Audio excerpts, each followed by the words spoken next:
this card is like his last word to me.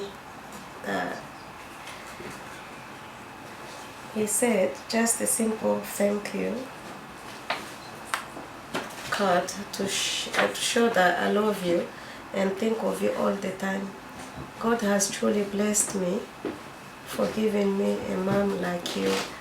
You are my best friend and I love you, man. From your boy, Bob.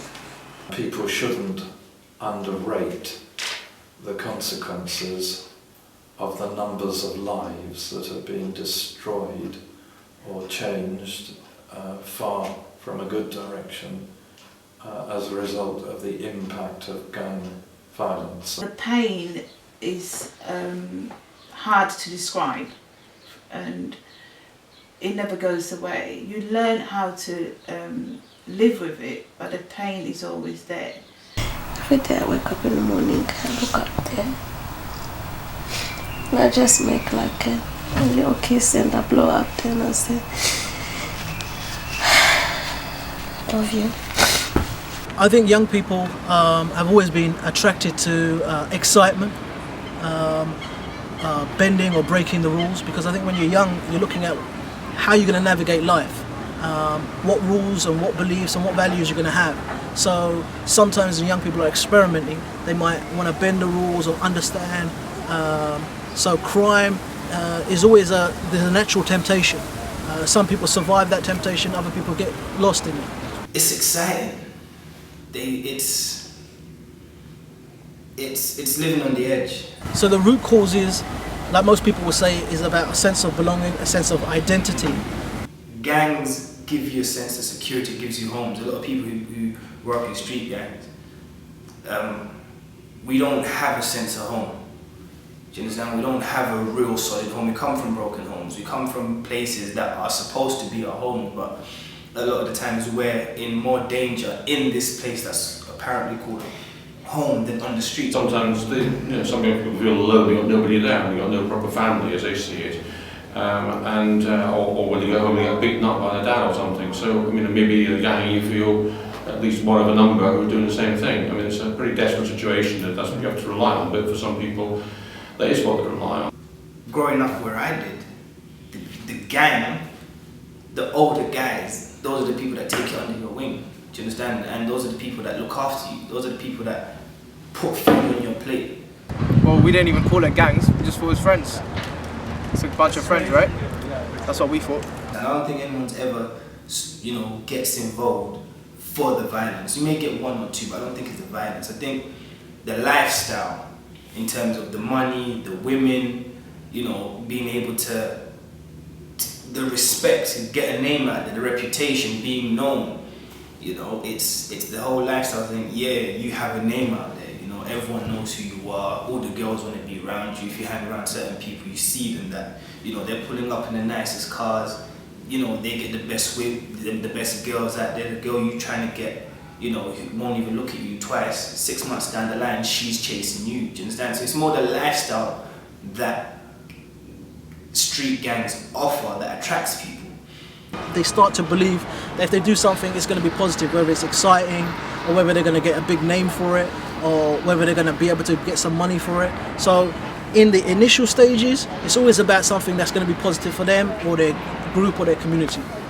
But the problem is that sense of belonging then gets abused by people who are controlling those gangs, getting to do things which I don't think are in the interests of young people. So I think whilst there may be a rational choice around joining a gang, these young people then, I think, get exposed to things that lead them down the wrong path, potentially, and that's something that we've got to stop.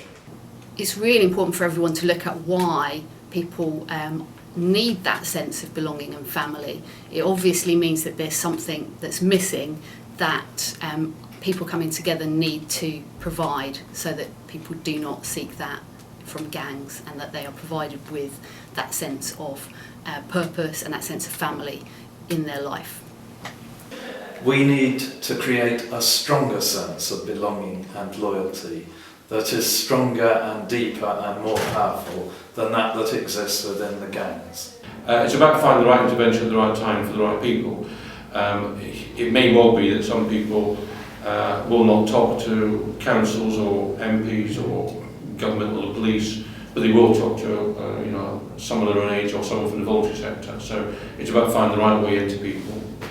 The community just has to show that they're there for you, because the police, they're there to do a job. They're not your community. Do you know what I'm saying? They're not going to be there tomorrow, but the people who you live with and who are around you all day, every day, they'll help in your growing up. They'll all help in the decisions you make in your life. You never know, someone might help you, you might help them, and it might make a big difference for you, you know? I hope that by focusing on these values, it would encourage people to build virtuous circles of behaviour and dealing with each other.